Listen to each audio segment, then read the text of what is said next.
Partners in Crime on Sunday morning. This is, of course, where we get into all the different conversations, where we unpack everything that we think that you need to hear about in your life. I got on the phone with me, though, tuning into the ways of technology, fire starter herself, and Brother Alric. You guys there in the house? Yeah. Can you hear us? Yeah, I can hear you. We're coming through loud and clear. We kicked it off with little Grants Morgan, people like you this morning. Hey. Oh, Greg, Big G. I am convinced now, Greg, because yesterday I told you that you've been playing Firestarter's playlist, and today you started with one of her favorites as well. Oh, you didn't realize. I'm sorry, I didn't disclose to you that I sent the playlist to you. I can't take credit for this. But the playlist was very thoughtful, and it was based on our guest. We have Kim Wilson in the house today. Can we unpack the fact that we're doing something? Hey, I was gonna do that. I was literally gonna do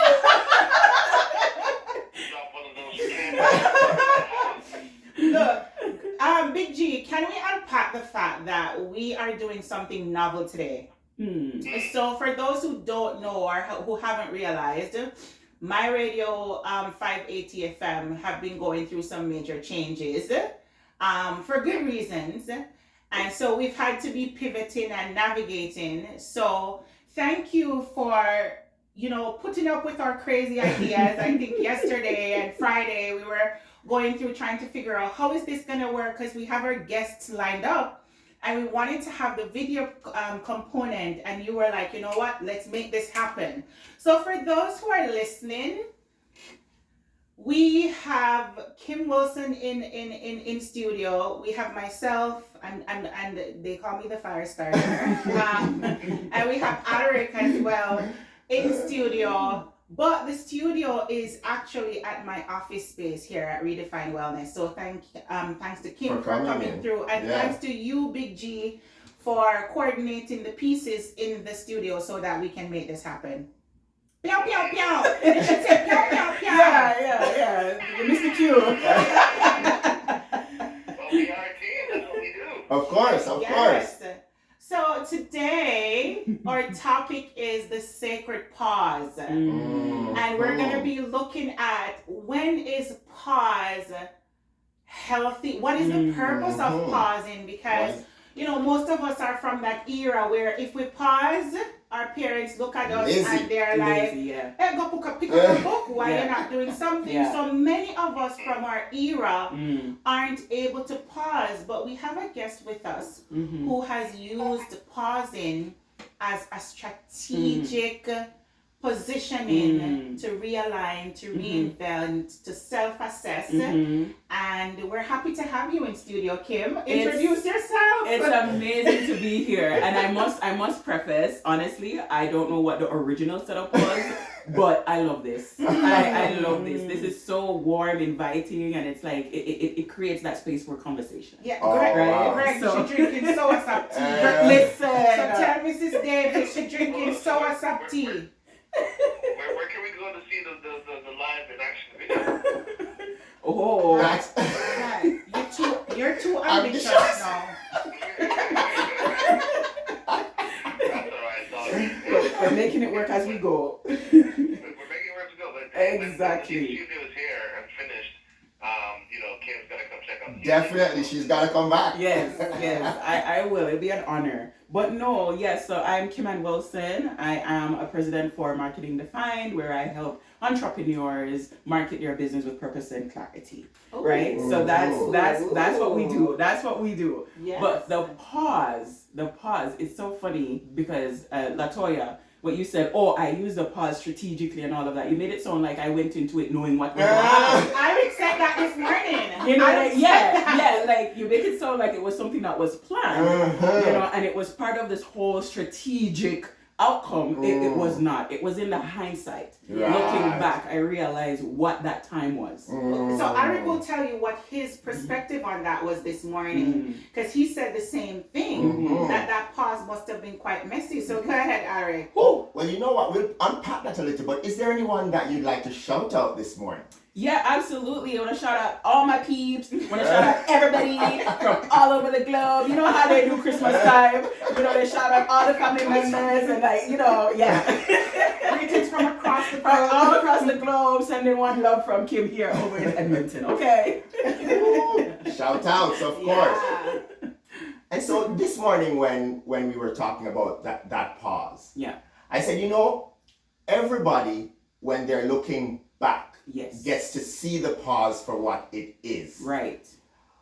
But nobody really wants to appreciate the amount of stress, tension, pressure that we go through during that period. As a matter of fact, when we're going through that period, we see it as a storm as opposed to a pause. Yeah. And a lot of people see the re-emergence, but they don't see that piece where there is a lot of internal dialogue, a lot of self-doubt, wondering how will this pan out, right? So talk to us a little about that. I want to add to what you said about the different things that they experience. Don't forget the depression. Oh man, That's the first introduction to the pause. It's this overwhelming sense of just dire feeling of failure. Jonathan. Sound the alarm, Mr. Sir. Mr. Sir. Thank you. You know, and for me, that was the first step into identifying the season I'm in. But did you know it was depression when you were going through it? Because lots of people aren't able to identify depression. For me, I knew exactly what it was because I'm a go-getter. Okay. I'm a doer. I'm always active. I'm always doing. So the moment where I felt like, I don't want to get up. I don't want to do this. I don't want to do that. I'm pushing away the to-do list and I'm doing this and I'm like, and I can't talk about it. I knew this was something heavier and bigger than myself. Right? So depression, it's not something that's like, you can overlook it. Especially if you are a go-getter and an entrepreneur and somebody who's always active and busy. When you realize you're not doing stuff, you know what it is. You may not want to say it. But you know where you're at. So, you know what I mean? So depression can look differently for different people. 100%. But in the clinical world, how we define that is we look at certain rudiments, including behavior, whether or not behavior activation. And when we're scaling it, there are certain things that we scale. So I don't want to go into the clinical piece today, but I'm quite proud that you were able to say I could recognize it, and you could see what was happening, who you were before and who you had become. During that time though, it wasn't pleasant. Definitely not. Like and that's when you really realize your circle and lack of support. Oh, do you know what I mean? Like, doesn't that make it worse? Listen, it make you really, really count your blessings, but it also really open up your eyes to the truth about the word support. Do you get what I'm saying? Yeah, what's that truth? Because prior to entering the depression and all of that, for listeners and for people who are new to me, I had a marketing agency. I had 7 staff. We were located on the west side of town. We were helping organizations, business owners all across Canada. We were voted one of the best marketing agencies in 2023. Wow. So on the surface, success was there. Yes. But internally, I recognized that this isn't where I was supposed to be. Right? And then, I went through a divorce and then everything just literally lost everything. On top of all of that. Plus, my mom had a grocery store on the south side of the city, and that was falling apart as well. Wow. Do you know what I mean? So it was a lot, dealing with a lot. And I said to myself, okay, for me, like, I always know I'll be fine. But for right now, I really need to just feel what I'm feeling and process what I'm feeling. But I'll tell you something, Kim, because you have a level of awareness that a lot of people do not have. Because awareness is the first step to actually getting on that road to recovery. A lot of people are in denial of the depression piece. But your awareness that this is what is happening to me actually, I believe, served you during that period. I agree. But how do you... this is interesting because I find that your story kind of mirrors ours in some way. Really? Yeah. You know, I felt that too. I felt that too. Yeah. Because I find that people tend to look at the surface. surface level. Yes. So their perception of what success is. Yes. So there is no way you can be depressed. Mm. There is no way Yes. you can be experiencing feeling of self-doubt if you have a marketing business that is successful. Right. So people Well, don't. that's not true. Huh? It's perception. But that's the perception of it, right? Yeah. So I find that people tend to focus their lens on what they want to focus on. Yeah. And that can also limit their ability to be resourceful to support somebody who is struggling because, hey, they're doing got it all. That's true. That's Yeah. true. But the Yeah. onus is also on us to ask for help. Right? That's it, dagger. No, it's we need to start counting on my pew-pew later, like, no joke. No, this girl is truly Jamaican. Just so you know, she going to dance literally. Like, hello. Greg, you see, you were talking about the day dance yesterday, you and Danny. Here it is in full swing, I tell you. This is our morning dance. Yes. Faith-based dance. Yes. Ephesians 2 verse 8. Yes, that's right. But no, it's true. But the thing is, when you're that deep in it though, you're not at a space to be asking for no help. But could you think about how many professionals feel that sense of shame to reach out for help because of the outward appearance of success, right? That failure is heavy. Yes. That sense of failure is so heavy because you have people saying, "Oh, but you've done this and you've done that, and this is what we've seen," and you're like, "You have no idea what I'm feeling." No idea. You know? You see, I'm happy that you said that, and probably Alric can back this up.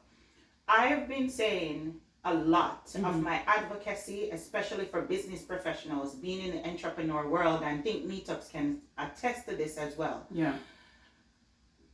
Added to skills on entrepreneurship, on managing businesses, has to be the mental health component. Oh yes. Oh yes. Because so many professionals, they suffer in silence. Yep. And you will find that a lot of businesses are failing, are crumbling. And so we encourage folks to start and become entrepreneurs. Right. But how do we prepare them mentally the mental side for all the nuances that are associated with that? No, there's nothing that supports that.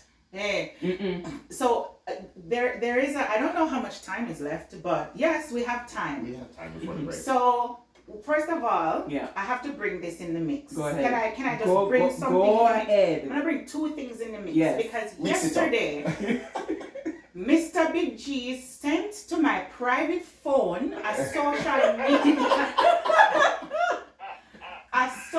media post about a ginger guy berating black women about our difficulty, how difficult we are not in wanting to be submissive. Lord of mercy. Not wanting to be submissive. And stuff like that. So that's one piece that I'm going to bring in because the reality is when women have to take on all these multiplicity of roles, she clipping her finger. Greg, clipping her finger. Yes, snapping the finger. She clipping her finger. What does that mean? Come on, Greg. Clap. To me, I did more context in that clip as well, because I went digging, because I was like, this guy's a little too passionate. Over the edge. Yeah, he's so passionate. What led up to this? And part of what led up to it was to set the stage. He's on a conversation show, and they're in the UK, and they're primarily Nigerian first-generation kids. Okay. And the women were basically started off by saying he's not black enough. Okay. And that's kind of where it all started. So it's kind of like a provocation.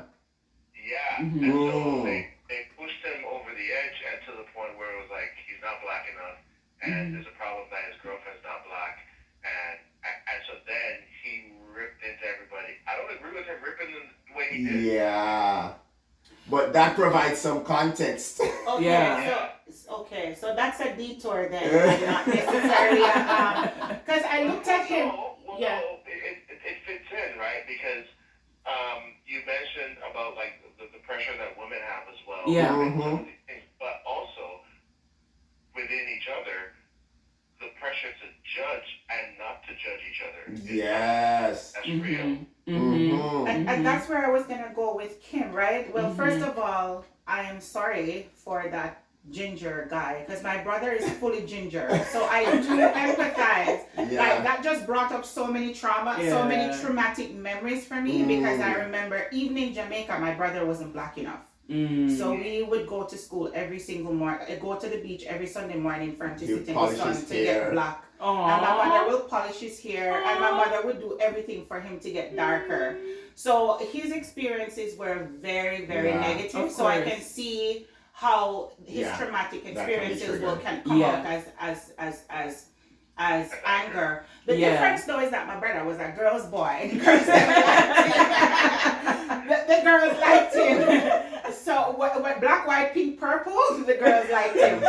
But Kim, I think where I was going with that is, when women have to provide this multiplicity of roles, and then they still don't feel like they're good enough, it takes a hit to our self-esteem. Oh yeah. And then we try to do all these things to feel better about ourselves. Right. And it's still not meeting the mark. No, it will never meet the mark though, because we're not created and we weren't meant to be doing all these things. Right? If we're operating in our lane where we're supposed to be, then we can excel at what we're supposed to be doing. But the minute we start taking on, again, because of lack of support, then we start to diminish what we're supposed to be doing and who we're supposed to be. So then all of this stuff comes. I think that goes back to something that Greg actually brought this up in a conversation we were having. I think it was 2 episodes ago when we speak about pouring from an empty cup. Empty cup, right? Yes. And Greg said something which was very eye-opening. What I said was, the people misunderstand the whole thing about pouring into other people's lives. But when you're pouring into other people's lives, you're not meant to be pouring from your cup. You're meant to be pouring from the overflow. Yes. True. And Yinka was on our show last week.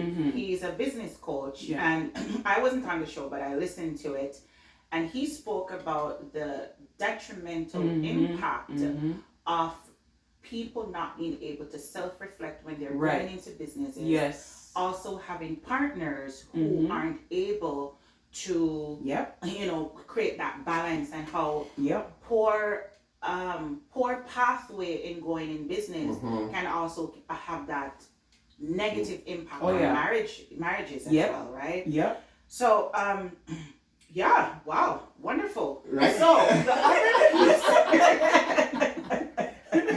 the other piece that I want to bring to the fore was, I love a social media clinical psychologist, Dr. Raquel Martin, I think that's her name. Wow. Sorry if I butchered it. So she's a black woman in the US, and she does a lot of advocacy work surrounding women, especially black women, burning the cape. And so by chance, last night, right before I went to bed, a video of hers popped up where she was embodying a skit of a woman being asked to just step back. You're in business ownership. It's not necessarily working. Take a break. Right. But the heatedness that the persona was in at the time saw it as a criticism, saw it as, you're saying I'm a failure, you're saying this, you're saying that. And so she clarified in the skit that taking a break may not be a negative thing if you are so narrow-minded or you're so blindsided in recognizing that your needs are not being met. Right. So a lot of times you go into business, you don't have a plan, and you don't have an exit plan. Right. So I'm going back to this Yeah. with the idea that you were forced into having a break, not because you were necessarily failing in business, but because you were overwhelmed. Yeah. You were losing yourself. Yep. And so that is why the other aspect of the topic is the point between who you were and who you are becoming. Yes, yes. So what are your thoughts on that piece? No, I love what you said, and I love that it happened pretty much last night when you saw the skip thing, right? Because one thing I recognized during that time too is that we find, the majority of us as entrepreneurs, we find our identity in the busyness of our daily lives, right? And that's who we are. So the minute you come and say, oh, you need to take a break, it's like, what am I doing something wrong? Am I, you know, we get judgy about, you know, that recommendation, but we miss the point that it's in the quietness and it's in the solitude that you get strategy for the next level or the next step, right? So I think he's growing because he wants to say something. No, because this morning we were again, and this just came up this morning. Yeah. And this is something that I've always said. You know, a lot of times it's in the quiet that we get to know ourselves. Right. That we get deep insights. And we'll take a break. Yes, indeed. We're back here live on here. This is not the Stone Love edition of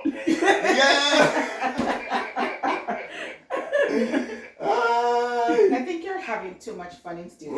Right? I think you're having too much fun. Oh, I do have a lot of fun behind this mic, let me tell you. That was can't touch a lion paw. Just so you needed a reminder, that was just a break. So I don't know what that was. But thank you. Break. Alric, you were making a point before we went on the little break there. Yeah. So a lot of people, especially business people, entrepreneurs, but human beings in general, are afraid of the quiet.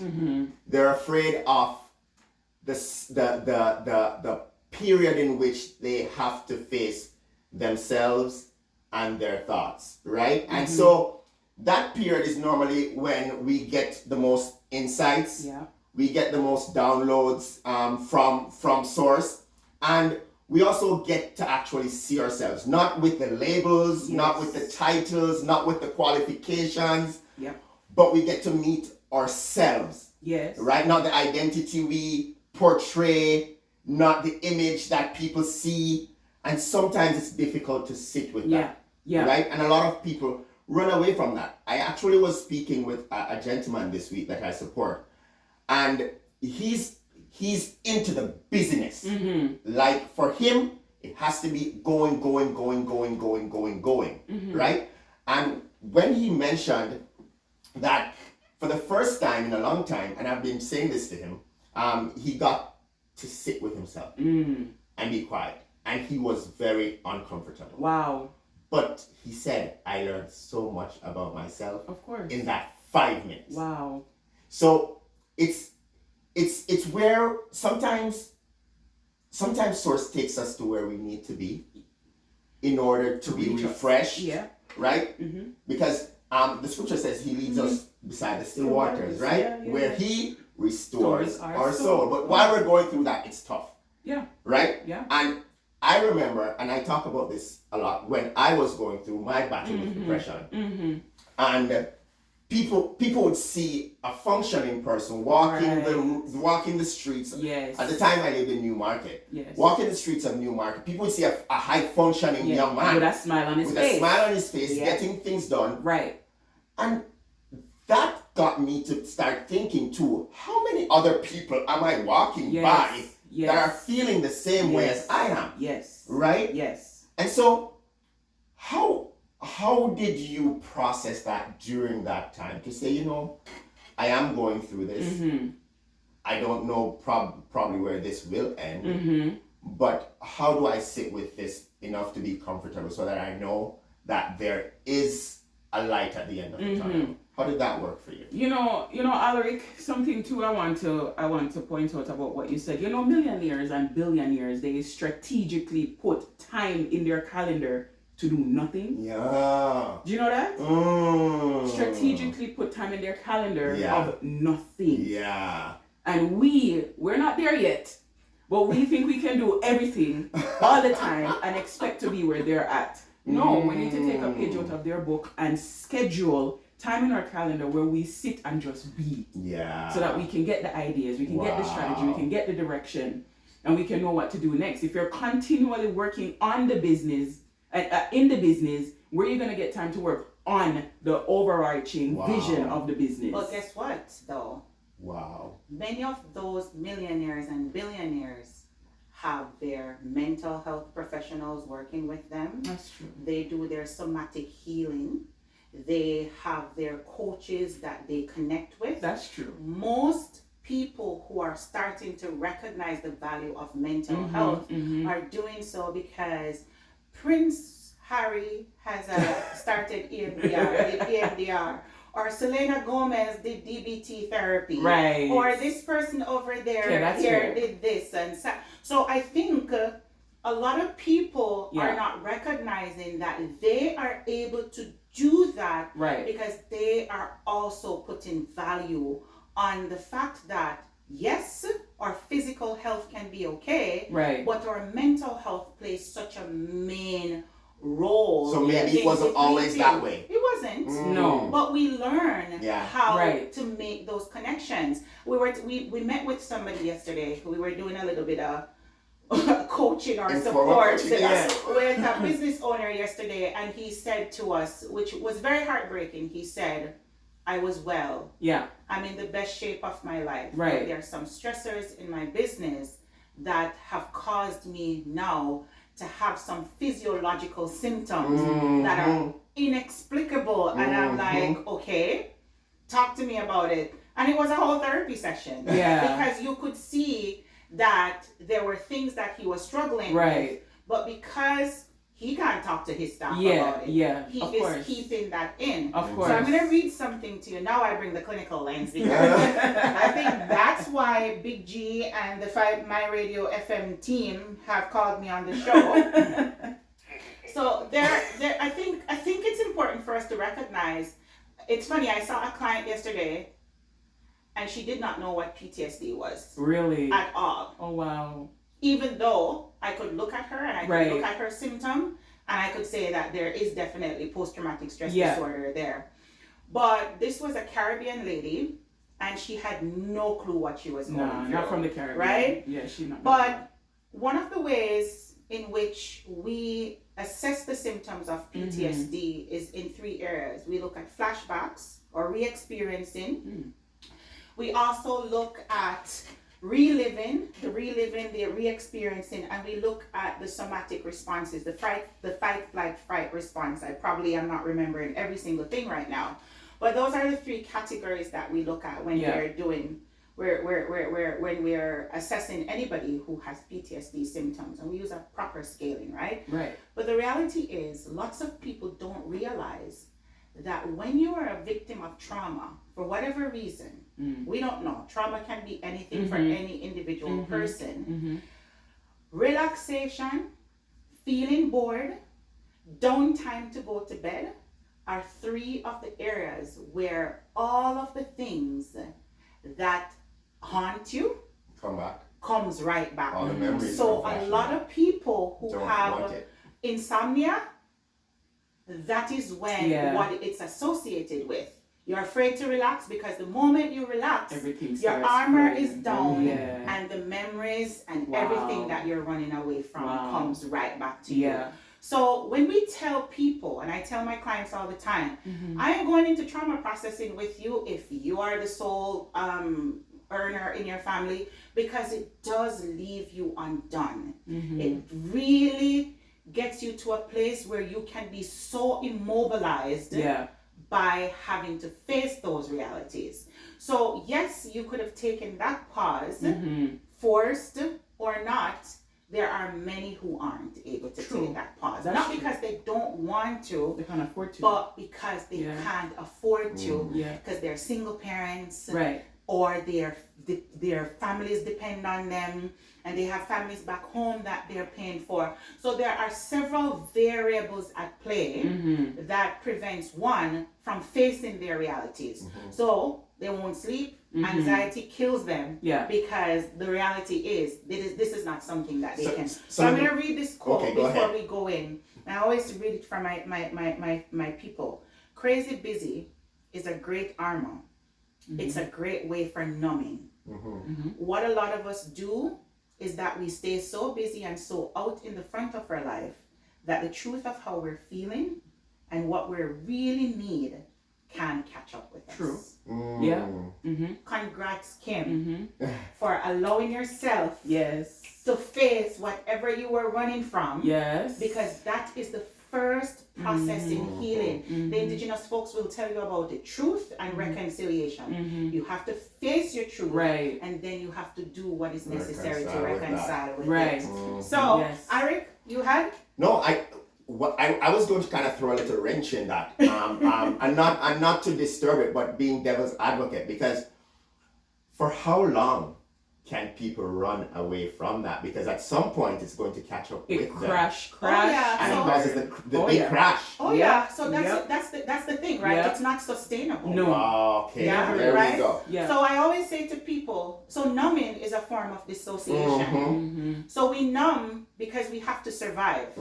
It's a superpower. It's the best superpower ever invented, but it's not sustainable. It's short term. Yes. But people feel good about it and they want to extend the life. It's not necessarily that they feel good about it, in my perspective. Okay. It's more of what society says and what society shows as being success. Yes. So if I am not matching what society says, then that means I'm behind and I am not performing. Yes. I'm going to share a short story because I remember when I just started the agency, I was 24/7 going. And out of nowhere, man, I got so sick. And I went to the doctor. He's like, you have tonsillitis, bronchitis. I was like, where does this thing come from? Like, what do you mean? How me have bronchitis?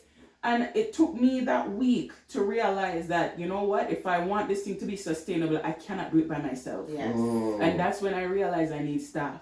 Because if I'm going to do this and continue doing it, if I get sick, the business is done.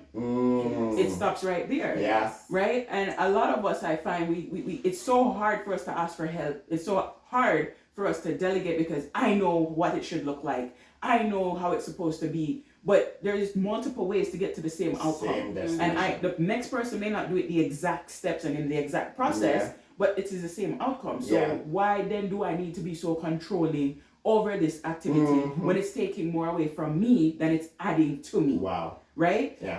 And that for me, I think, is one of the most important things as business owners, as entrepreneurs. And the second thing too is, again, I'm gonna go back to the support thing because listen, the support thing for me was huge. Okay? Like in understanding where your strength comes from in the times when you don't have it. Right? And in those moments of depression or doubt and all these different things, you need to have people you can go to. And when I looked at all the different things I was plugged into in community that was there to quote unquote support, in my time of need, it was not support. And then it really had me thinking, okay, so this is support for who?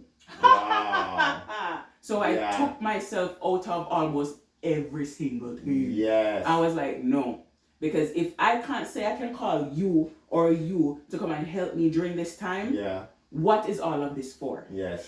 But did you look at your state when you entered into those scenarios? Because I find that that's a good point. Our state when we enter into those situations, our goals were different. True. And as we grow and we start gaining more insight, we're starting to realize that what we thought was filling us up would no longer be filling our cup. True. So I know, Mr. Big G, we go to the ad in about 2 minutes or less than 2 minutes, but sometimes we have to assess ourselves because depending on the state of vulnerability that we're in, we enter into partnerships, we enter into relationships quite narrow-minded. True.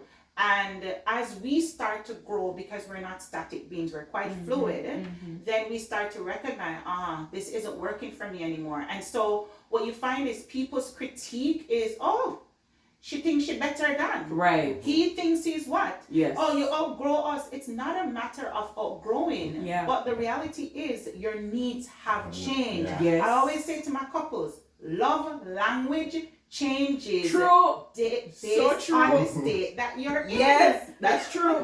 That is so true. Another thing that is important to note as well, because as I listen to you speak, Kim, I find sometimes that check-in piece sometimes is missing when people hold you on a particular pedestal, right? Yes. And so it's important for us to be able to recognize when something has changed, right? And be able to reach out and say, hey, yes, is everything okay? I mean, there'll be individuals that will have pride and say, oh, I'm okay. Right. But just knowing that someone reached out. Well, here's after this, Alric. For sure. Every time. Make sure. Indeed, we're back on the home stretch. With Metro Media and Stone Love. Right, make sure that you got cheese in the house.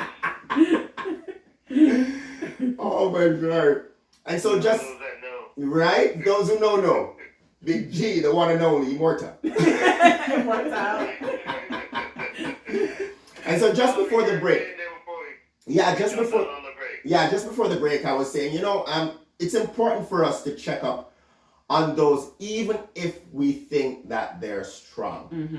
Because sometimes we never know. That one call, that one text, that one message, that one voice note can mean a whole lot of difference. So for those that are listening in Radio Land right now, check in on your friends. Yeah. Check in on them. Yeah. You know what's funny? I want to share something personal. I think a few weeks ago, I think it was right after Carrie West.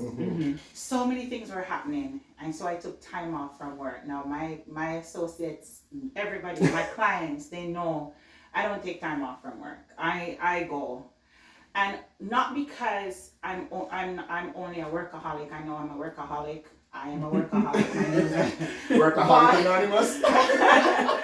But also because I do get refueled from seeing my clients. There is nothing that I enjoy than seeing my clients and being able to, work through them. But I'd switched over my sessions to virtual, and I had an in-person session that Monday.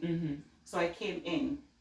And when I came in to see that client, it was a new client, so I couldn't do any switchover. I'm like, nah, I can't start like that. Yeah.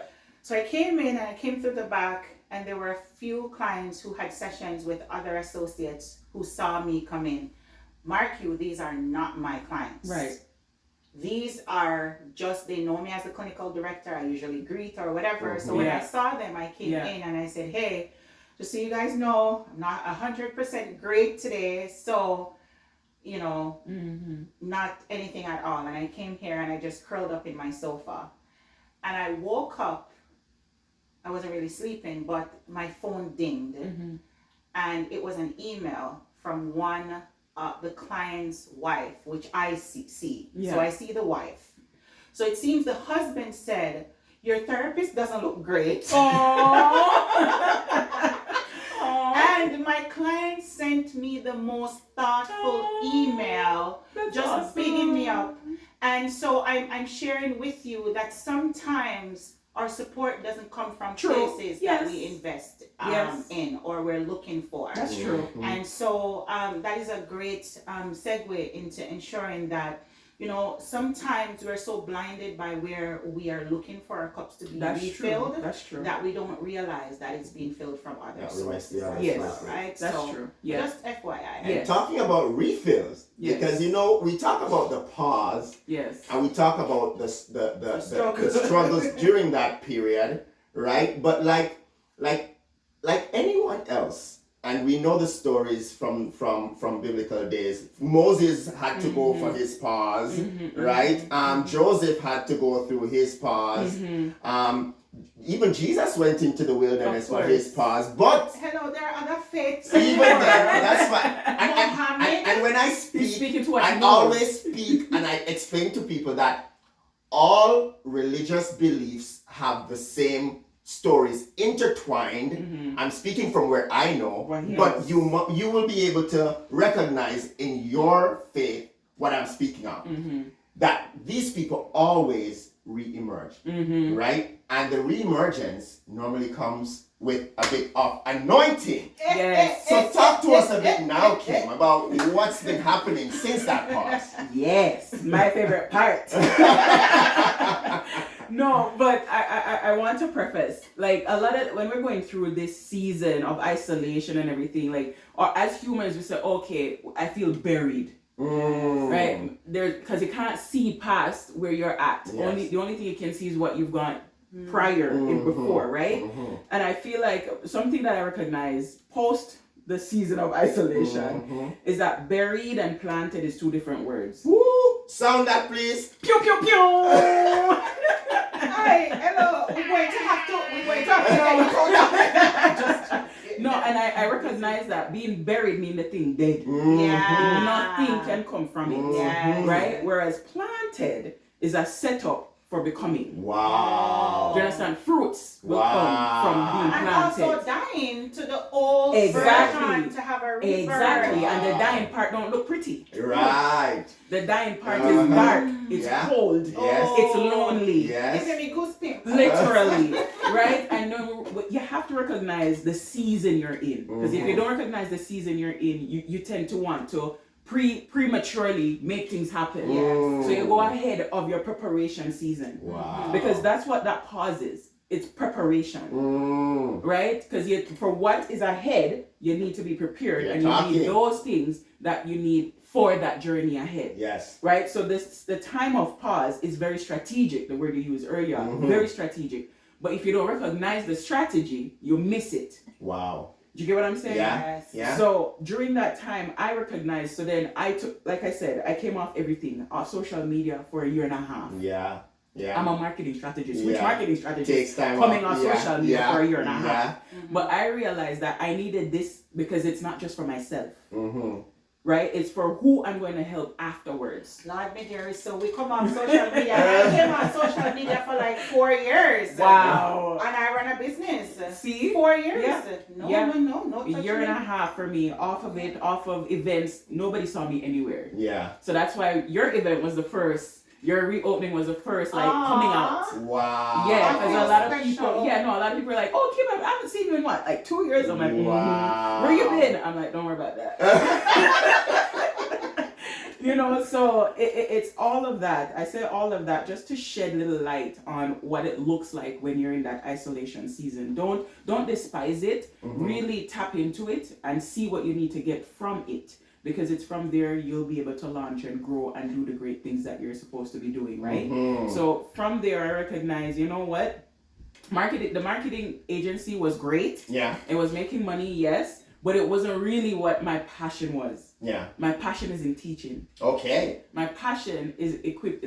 For me, my saying is I rather teach you how to fish than sell you the fish. Okay. So that's where marketing defined was rebirth. Okay. Or the rebranding Rebranding. is marketing defined. In me teaching you how to market your business for sustainability. So that the next 3 months you don't have to come back to me asking me to help you do XYZ. Right. And then you can then teach your staff how to do something, and then that sustains your business. Right? Because you're not gonna always have the money. Yeah. Right? And having been on one of your webinars, Yes. I can say, listen, y'all need to plug in. But I know that we're almost out of time, BG. I'm sorry, but I need you to answer this question. Sure. Because I find that it probably embodies this mindset that business owners should be doing everything. Yeah.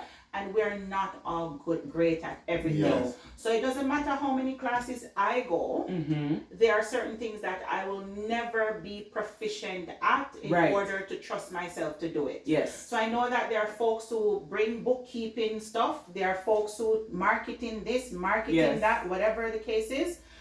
If that isn't my area of strength, do you still offer that? Of course, of course. Right. I offer the help. But my first mandate is to teach, right? Doesn't mean that I'm not going to support you and help you, with the services on the background, on the back end side of it. But that is my passion. Yeah. So and that's what I tapped into. Piece is important. Yes. So marketing defined is the new brand. Is the rebrand. Is it on social media? We are on social media. It is what it is. It's marketing defined. Period. Okay. Everywhere. Marketing defined and website marketingdefined.ca. Okay. Any upcoming workshops? We do have an upcoming workshop. We have one this Saturday actually, and it's about creating your strategy for the next 90 days. We're going into the last quarter of the year. So it's creating your strategy to help you finish strong. Okay, Yes. awesome. Yes. Boy, I wish we had enough time. I know, me too. More time. Well, I mean, there's always room for a part 2. I like how Latoya just left that And there. then Kim can also get to vibe in the what do we call it? The studio. office. The office. Yes, The you can actually see the actual setup. I mean, Kim gets to come and see the new studio, the new setup. Yeah, Right? Awesome. see Greg's Metro Media and Stone Love. And all the buttons he's pushing. Well, Greg, we can't thank you enough. It is. We can't thank you enough for today. You made this possible. I know that you know the whole point of us being on the show was that you get a break on Sundays, but we have really been pulling you out every week, so we can't leave the show without saying how grateful we are for the opportunity. For what you, but more so, we cannot hold in that small space. We cannot hold. This is the transitional session episodes. Okay? Yes. Right. This is the planting. Yes. Right? Yes. There we go. Yes. Not the barrier, Not but the the berry. planting. Planted. That's right. Planting shoot. Me and Special K say on Fridays, it's the cozy edition of the next 48. Yeah. Yes. Well, thank you for coming. Yes. No, thank and you for having me. Yeah, we got Miss Laura coming in a couple minutes with Latin Hour. I'll be back on Friday with Special K with the next 48, as well as Saturday with my partner Cram Danny for the weekend morning show. And of course, next Sunday, the Fire Starter and Mr. Alric will be in the house for Let's Unpack That. Hopefully, fingers crossed. Yeah. We'll be function in the studio. And just FYI, for next Sunday, we have a special guest from the Edmonton Chamber of Commerce coming in, Matthew Yanish. So we're looking forward to his nuggets of wisdom that he has to share. Well, we'll see how it all goes. The studio should be functional. It won't be 100%, but it should be like around 85-90% ready. Well, we're good with whatever. It will be usable. Yeah. Awesome. Well, I'm going to take y'all out with a little bit of Itana. I Am Not Afraid. Oh, yes. Yes. Kim, I shall see you. You owe me a bubble tea. Yes, right? We'll make it happen. That's right. So then, y'all, this has been Let's Unpack That. I've been your host, the Immortal One, Big G, and Firestarter Alric. See y'all next week. Peace out, brother. Ciao. Ciao.